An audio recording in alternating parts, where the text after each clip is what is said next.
Italy, 1947. 2 years since the war's end. Poverty plagues much of the country, fertile ground for communism, which promises a solution to economic ills and injustice. Life was extremely hard. Besides the political tensions, there was always a sense of having to tighten your belt. We were hungry. We were always hungry.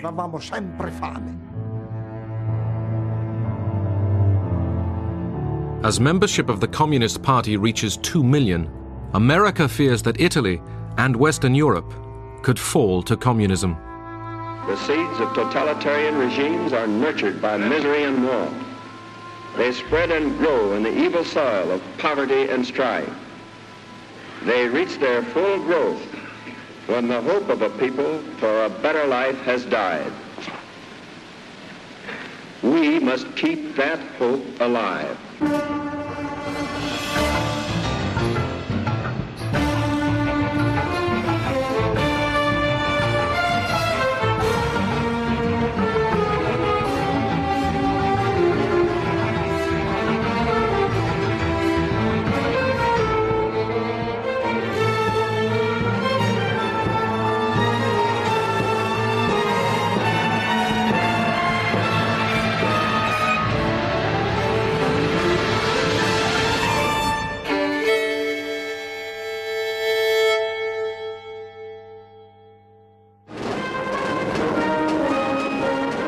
May Day in Moscow, 1947. The Red Army was the largest fighting force in the world. Stalin had established control over most of Eastern Europe.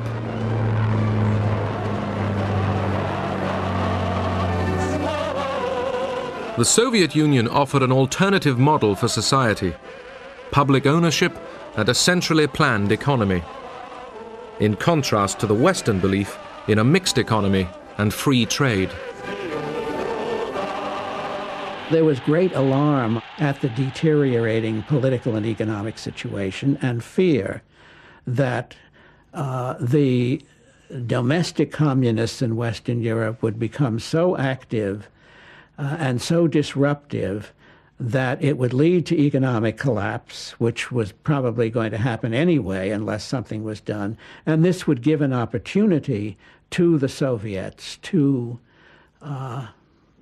extend their influence in Western Europe. In February 1947, a financial crisis forced the British government to tell Washington they were ending aid to Greece and Turkey. The administration feared the Eastern Mediterranean might fall to communism. Truman used this opportunity to take the offensive.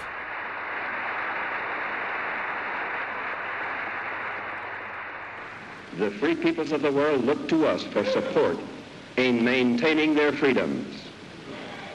If we falter in our leadership, we may endanger the peace of the world, and we shall surely endanger the welfare of this nation. I was there in the balcony listening, and I was struck by the absolute concentrated attention of the Congress. On this occasion, everyone in the hall realized that this was a major historical event. I therefore ask the Congress to provide authority for assistance to Greece and Turkey in the amount of $400 million for the period ending June 30th, 1948. Truman pitched the struggle for the first time as between freedom and tyranny, the West and the communists. Truman had to persuade the often isolationist Congress to act. The anti-communism of the Truman Doctrine did just that. The Truman speech reflected very clearly Truman's own character. He liked to see issues very clearly and to come up with clean-cut answers. After 5.5 years of a war to defeat fascism, Europe was bankrupt. Industry lay in ruins. Homes were in rubble. People struggled to survive.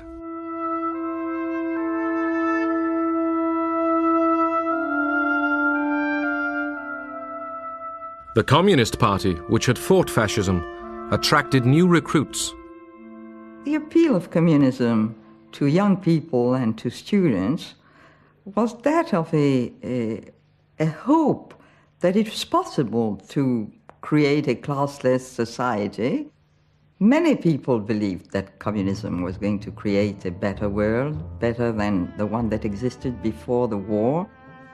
This was the only party that you could join if you wanted to change the world. The man called on by Truman to face the communist threat was the newly appointed Secretary of State, General Marshall, the wartime military leader. He would plan the United States response. Marshall was an extraordinary man. I've never known anyone like him. He, in many respects, was a very austere, unapproachable man. He never allowed anyone to call him George Marshall, including the president. When the president asked him if he should, he said, no, General Marshall will do. He exuded leadership and character.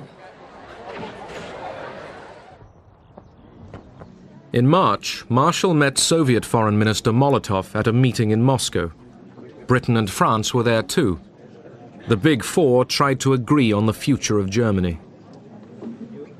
Despite warm Russian hospitality, weeks of meetings got nowhere. Marshall made one last effort. He had an interview with Stalin in the Kremlin, and that interview convinced Marshall that what the Soviets were doing were stalling for time in order for the situation in Western and Central Europe to become more and more adverse, so that popular unrest would become greater and greater, the communists would grow in strength, and that maybe communist regimes would come to power in Western Europe without the Red Army having to invade.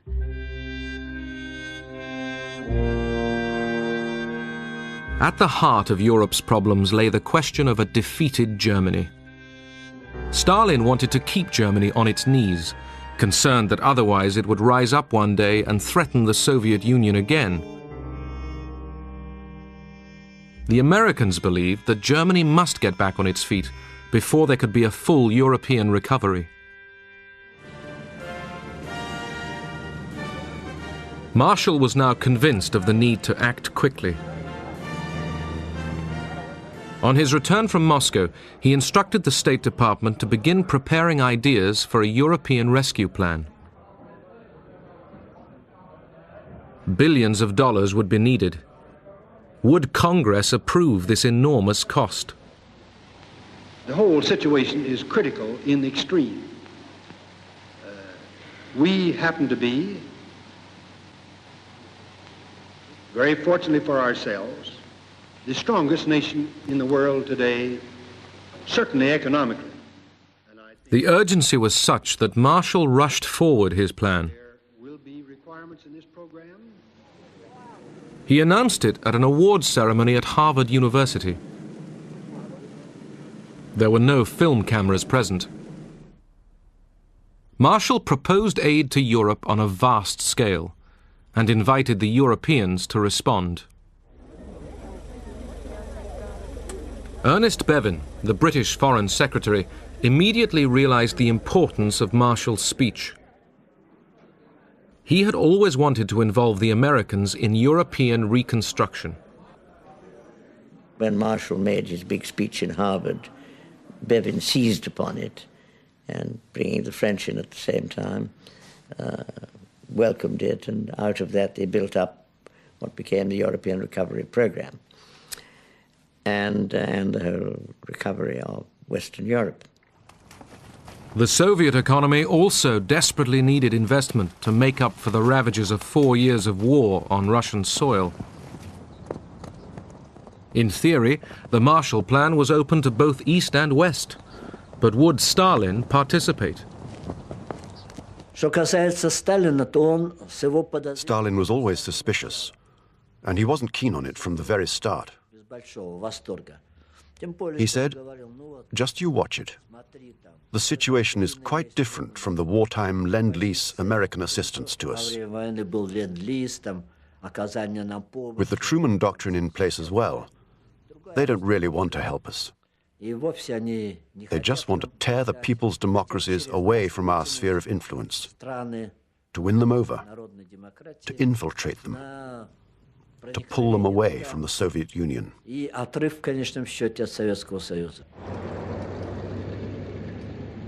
In Paris, a foreign ministers' conference opened to frame the European response to the Marshall Plan. Despite Stalin's caution, Molotov and a large Soviet delegation turned up at the conference table. Molotov listened to all the reports and proposals, although he felt it was clearly not that straightforward, that the aid would be tied up with certain conditions. Throughout the Cold War, spies were used by both sides. At this critical point, spies in London were passing their Soviet controllers document after document. Dozens. I mean, all the diplomatic going in and out from the Foreign Office, we had access to everything. After 6 days of meetings in Paris, Soviet intelligence gave Stalin new information about the Marshall Plan. Our intelligence service knew everything. We've read all the documents which were produced by United States, by the government of the United States, which was sent to almost all European countries, including the government of the Soviet Union, but and other documents which were not sent to the Soviet Union. This information confirmed that America didn't really want us to participate in it. They just made this demonstrative gesture in order not to scare away those already dealing with them. Stalin abruptly told Molotov to pull out of the negotiations. As Molotov left the Paris meeting, he accused the West of dividing Europe into two hostile camps. There never was any thought that the Soviets would actually join the Marshall Plan, but it was a desirable step to persuade the world that we really were being altruistic here. This was not basically an anti-communist, anti-Soviet measure, and should, by some miracle, the Soviets themselves join, or some of their satellite countries, we would have welcomed them in it. But we didn't think that was a realistic possibility. In Prague, the Czechoslovaks discussed whether to join the Marshall Plan. In the democratically elected government, a third of the ministers were communists. The reactions were absolutely positive. Even the communist ministers in the government, in the Czechoslovak government, agreed with our participation in Paris. That means to attend the conference to prepare the Marshall Plan. The decision of the Czechoslovak government was absolutely unanimous. Stalin summoned the Czech Prime Minister, Klement Gottwald, to Moscow. With him came the Foreign Minister, Jan Masaryk. They arrived on the afternoon of July 9th and waited. It was about 11 o'clock in the evening, that means before midnight. Somebody came that they should immediately go over to Kremlin. But the principal question put before them was that the Czechoslovak delegation shouldn't go over to Paris to attend to the conference on the Marshall Plan. Stalin said, if by 4 a.m. on the 11th of July you have not refused to attend, then be prepared. This will have serious consequences on our relations with you. Stalin was quite clear, quite rough, and he gave the ultimatum of 4 hours to our delegation to say their decision. Finally, the same government which accepted unanimously the presence in Paris rejected it. As far as the Marshall Plan is concerned, there was no normal discussion. There was practically only a quite clear order. You have to do it, and if you do not do it, so you are not our friends. You are betraying the Union, Soviet Union, and so on and so on. So this was quite clear. When the Czech delegation left Moscow, Gottwald read a prepared statement. He couldn't hide his discomfort. Народы станут еще крепче. Поэтому да здравствует вечная дружба и союз Советского Союза и Чехословакии, да здравствует героический советский народ и его великий вождь генералиссимус Сталин. Jan Masaryk was shattered by the experience. When he came out from the plane, he said quite clearly, I was going to Moscow as a minister of a free state, and I am returning as Stalin's slave. In September 1947, 16 European nations signed up for the Marshall Plan and requested $20 billion of aid. The Western alliance began to take shape. The battle lines of the Cold War were being drawn. The primary purpose was compassionate, goodwill, the notion that our former allies needed to have the help of the United States. План Маршалла Советским Союзом расценивался. The policy of the Marshall Plan was seen in the Soviet Union as the Americans wanting to impose their influence over the countries to which they gave Marshall aid. The Soviet Union could not accept that, believing it to be an aggressive act on behalf of the Americans. That is why the Marshall Plan was never accepted in our country. That September 1947, Stalin revived the pre-war Communist International as the Cominform. Through it, Stalin planned to control the countries of the Eastern Bloc. He also instructed communist parties in the West to take the initiative in seizing power. In American propaganda, the Cominform was represented as a sinister, shadowy conspiracy of evil. But its economic associate, Comecon, offered Russian aid to Eastern Bloc countries, sending grain to Czechoslovakia after a bad harvest.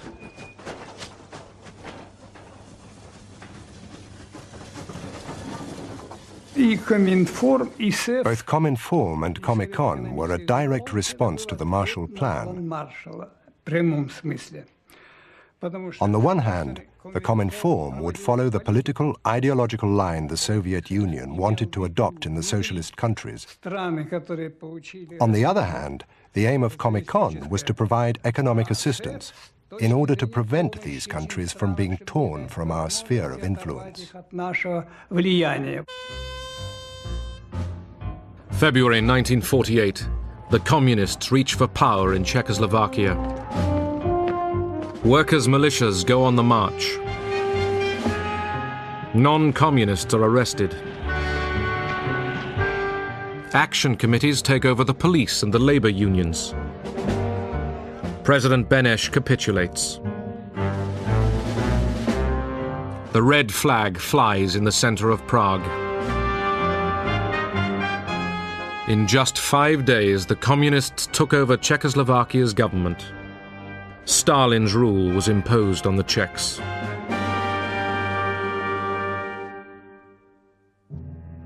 Two weeks later, Jan Masaryk fell to his death from the window of his apartment in Prague. The argument still rages.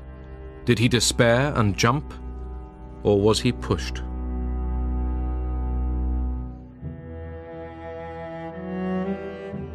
Masaryk was the son of Thomas Masaryk, the founder of the Czech state. His funeral symbolized the end of a free Czechoslovakia.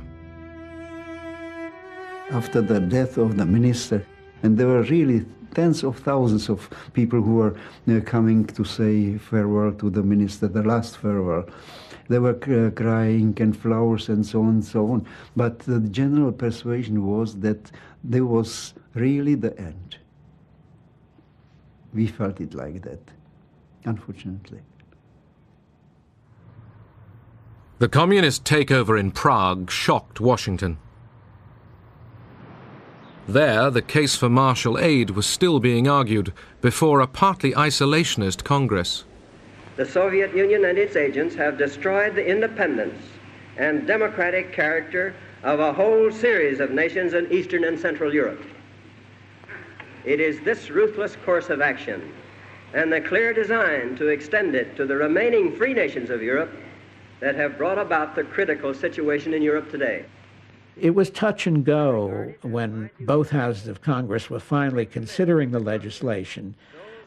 Then the Czech coup occurred, and that was the final straw, because even the isolationists, or most of them, could see that the Russians were advancing westward with the takeover in Czechoslovakia and so on. So it helped very importantly to pass the legislation.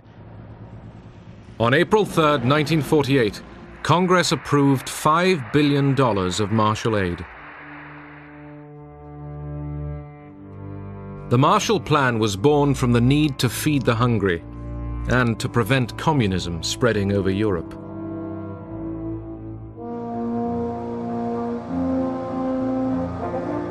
"20% of the aid were loans, 80% grants.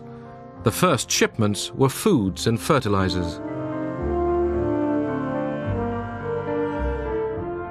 Next, machines to improve agricultural efficiency. In the 4 years of the plan, the Marshall Agency spent $13.5 billion in 16 countries. Fewer people spent more money in that agency than ever before or since in the United States government. It was an extraordinary performance.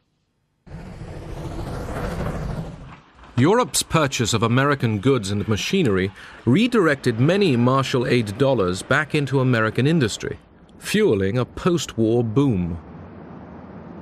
Most people I knew felt that the generosity of Americans was a self-serving one, in the sense that they thought of Europe as an outlet for their goods, as a market to export stuff.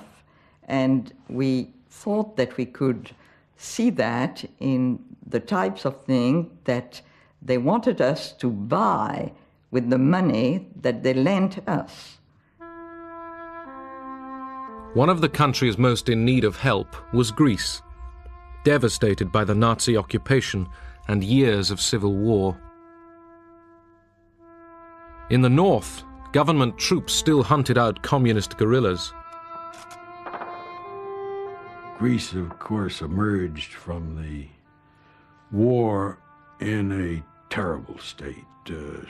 Probably 2,000 of the nation's villages had been razed and burnt to the ground by the reprisal raids of the Nazis. The consequence of the Civil War was to add to that terribly shredded kind of social fabric.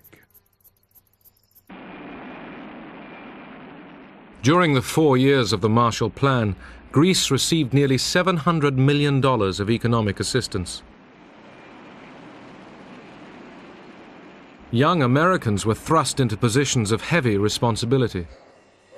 I was the youngest member of the Marshall Plan mission in Greece.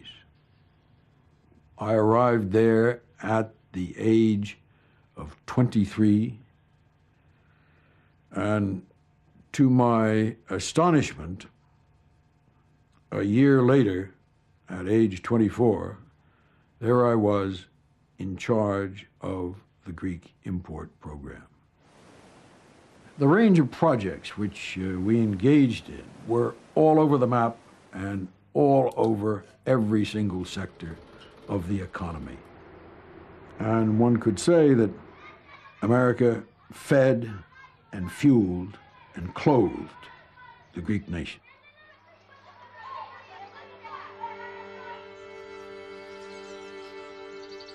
In the hill villages of northern Greece emerging from civil war, the Marshall planners came up with a scheme to meet a local need. During the war and during the Civil War, one of the major elements destroyed was the farm draft animal. One of the decisions was to import that which we were accustomed to, which was the Missouri mule. And the Missouri mule is not only cantankerous, he's big.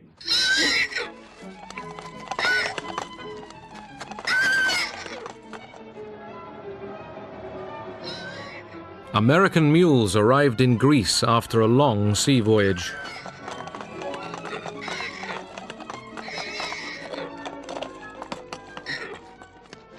The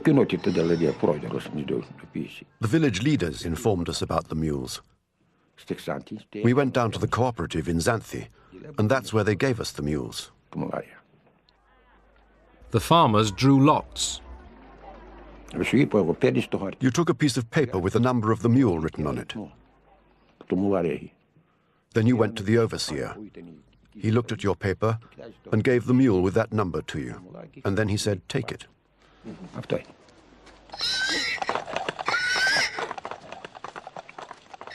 The only problem was that the American mules were very much larger than the animals local farmers were used to. The mules were very good. They were a bit wild, but slowly we got them under control. They were fat and big, and we began to use the mules to plow.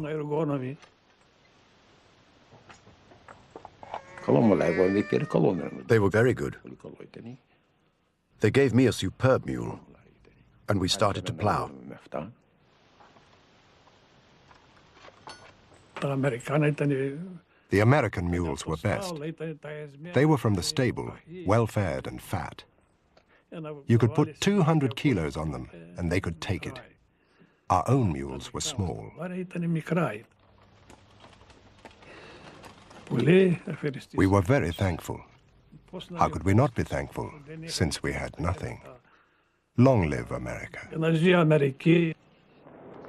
Industrial Europe faced other problems. France, 1947. Workers at the Renault factory near Paris went on strike. When communist ministers backed them, they were expelled from the government. Several months of disruption followed.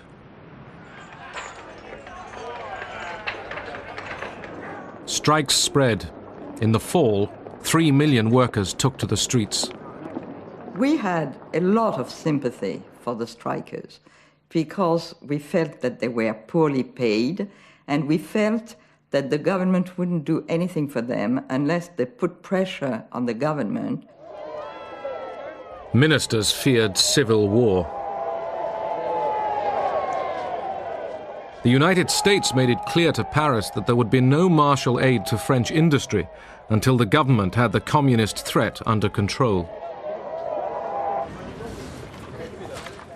Acts of sabotage culminated in the derailing of an express train, causing 20 deaths. The strikers lost popular support. The disruption ended. The French Fourth Republic would now receive Marshall aid, $2.7 billion of it.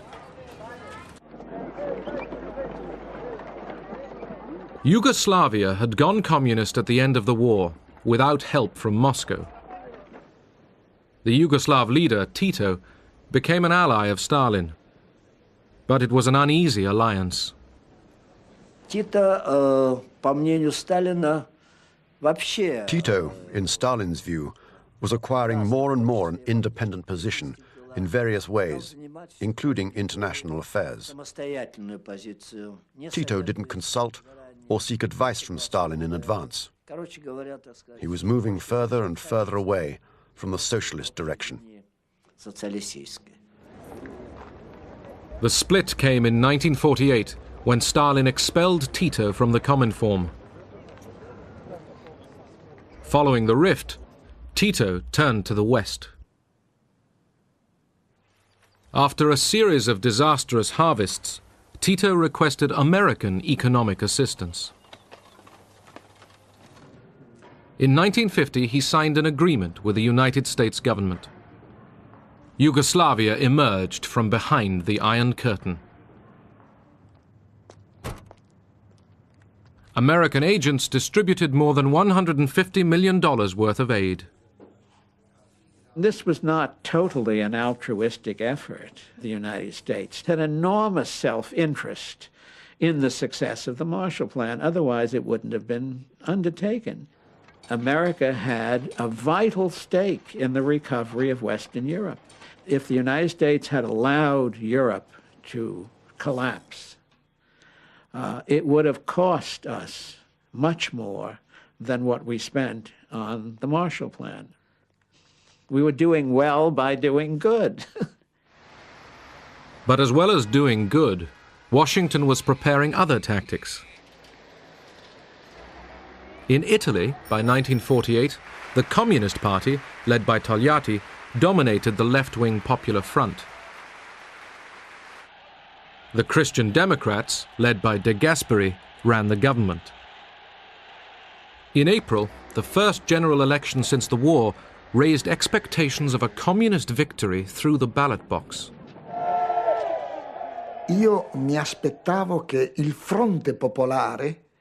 I expected the Popular Front, the union of all the parties of the left, to win the election. This union of the left had to get together to counterbalance the Christian Democrats and the forces of the right. Some Italians feared a communist victory. That election could have been a touch-and-go election between Italy saying on one side of the world or the other side of the world. First of all, I think it would have been a tragedy for Italy, but I think it would have been a tragedy for Europe. I think it would have been a tragedy for the Mediterranean, and it would have been a setback for America.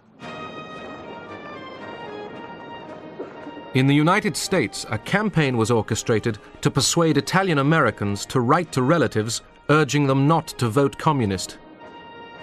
10 million letters were sent. Dear cousin Maria, have you thought what a communist victory would mean for Italy?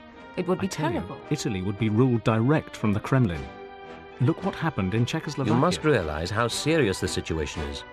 You should see what the papers are saying. Please, Here. listen to us. I urge you not to vote communist in the elections. Your cousin, Luigi. Fu un'iniziativa molto intelligente perché arrivava direttamente alle famiglie. It was a very intelligent initiative because it got through to the families directly. Mezzo secolo di emigrazione. After half a century of emigration, there were hundreds of thousands of Italian families in America. So, to receive a letter of encouragement from them, a letter stating that they shouldn't vote for the Communist Party, well, that was very influential. Letter writing was not enough. The newly created CIA decided to take the offensive. What the CIA needed was authority to develop a program of covert action. General Marshall knew that the situation in Italy was critical. The largest communist party in the world outside of the Soviet Empire. Not having an organization and knowing that the State Department could not achieve the things that he knew had to be done, he personally said, we must explore the means of getting authority to carry out a covert action program that would challenge this tremendous communist threat. This led to a debate within the young CIA. Did it have the legal authority to carry out covert operations?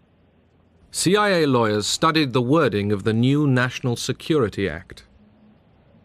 If the president of the National Security Council, the head of the National Security Council, is the President of the United States. And if he specifically directs the CIA under Hillenkotter to carry out operations to help Democratic parties, and if the Congress that was put in, if the Congress gives the money to support such a thing, then the authority is there.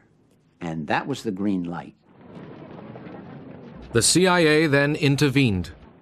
It began covert operations in support of anti-communists and of the Christian Democrat Party. I was in that branch of the CIA at the time that had to rush into the breach without training in covert action. And we had bags of money that we delivered to selected politicians to defray their political expenses, their campaign expenses, for posters, for pamphlets. Io direttamente non sono a conoscenza di questo. Personally, I'm not aware of that. It was spoken of, but I don't know anything about it, because I was never directly involved in party affairs. The Church, too, mounted a powerful campaign against the communists. Pope Pius XII was very concerned about the Communist Party. Not so much about their politics. He was concerned about their doctrine. And as Pope, Pius XII had to be concerned about what was happening in Italy at the time. A network of election committees was created. They worked in close parallel to the organization of the Catholic Church. I can say that all the parties envied our electoral structure, and especially the creation of election posters.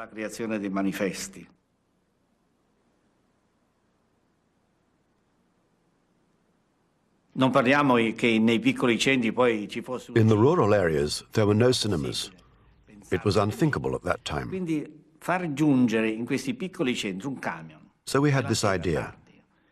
We sent some lorries out into towns and villages, and we projected the films at night, electioneering films.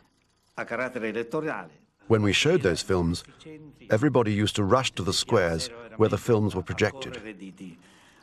They were always very crowded.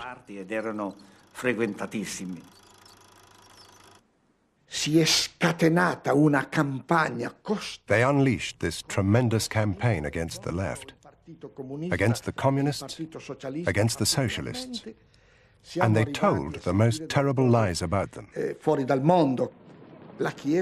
Things out of this world. The Church had a great influence over the people because 90% of them were Catholics and members of the Church. At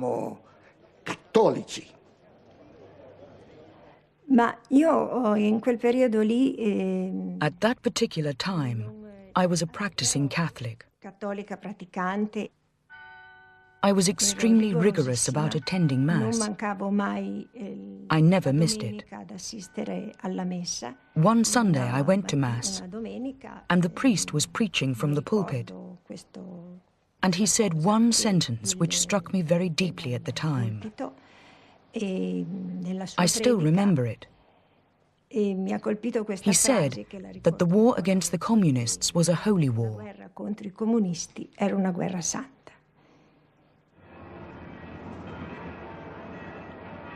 Pope Pius XII and the Catholic Church had supported the fascists throughout their decades of rule. But the Vatican totally opposed communism. Just days before the election, Pius XII excommunicated many members of the Italian Communist Party.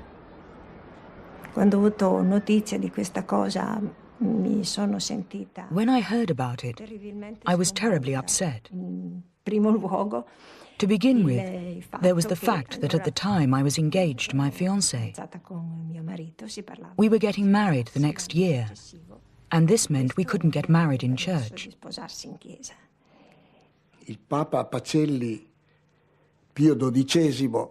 Pope Pius XII excommunicated us. communists and the friends of communists. Gli amici dei comunisti. Not being able to marry in church meant I couldn't wear a white dress and have all the flowers, have the music playing. My uncle, who had been like a father to me when I was a child, couldn't even take me to the altar. Not to mention that as a Catholic, I very much believed that my marriage had to be blessed by the priest, who represented Christ on earth. And this was what I believed in. You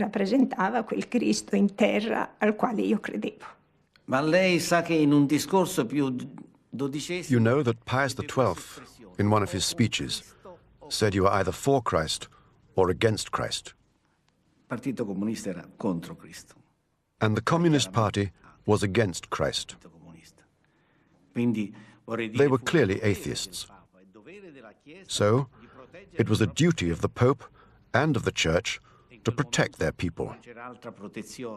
So there was no other protection on the part of the Church but to organize all the Christian movements to oppose the Communist Party.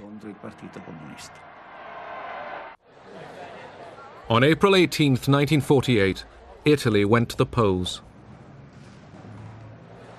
The Christian Democrats won a landslide victory. Italy would remain a member of the Western Alliance. The communist share of the vote was almost halved. Ho pianto moltissimo. I cried so much. We'd worked so hard to win this battle. It had been such an effort. I remember crying and crying and crying. The victory was even greater than we had expected. It was the only time when we, on our own as Christian Democrats, had an absolute majority in Parliament.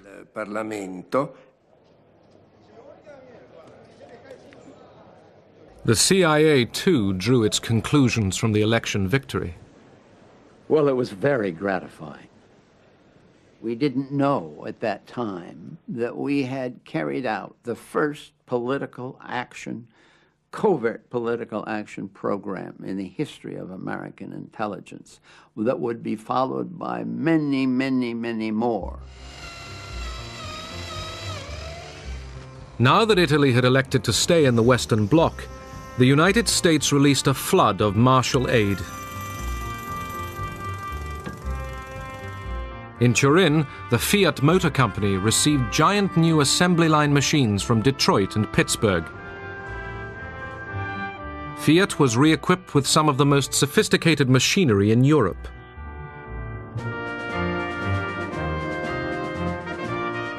Fiat's recovery would fuel the revival of Italian industry. In Europe and in Italy especially, we thought of America as all-powerful. They had 50% of the world GNP, they had all the modern technology, they'd beaten the Nazi system. And I don't say that you didn't expect it, but we were pleasantly surprised to see the generosity of their foreign policy. And the generosity of their foreign policy at that moment was expressed through the Marshall Plan. The Marshall Plan also demonstrated the United States' desire to secure Europe's future. The message was, modernize your economies, and you too can be like us. The Americans were trying to impose American ideas, American organization into Europe. There was a feeling that if the European economies were to be rebuilt, if Europe was to be competitive in the world economy again, it would have to imitate American production methods, American management methods, and so on. And many European businessmen were eager to do this. In those years, I mean, the immediate post-war years, the whole of Europe was in a recession. So first of all, it helped us step out of a recession. It gave us a certain amount of speed to the economy. But that was the first step. The second real step that was it approached this European community on the whole. It brought us towards NATO, and it brought the European countries closer to each other and to the United States. The Marshall Plan set out to build a European consumer society. The United States wanted a free enterprise Western bloc, peaceful, united, and tied to American trade and capital. The Soviet Union was forced to build its own rival bloc. The people of the socialist countries would eye the West for 40 years and wonder.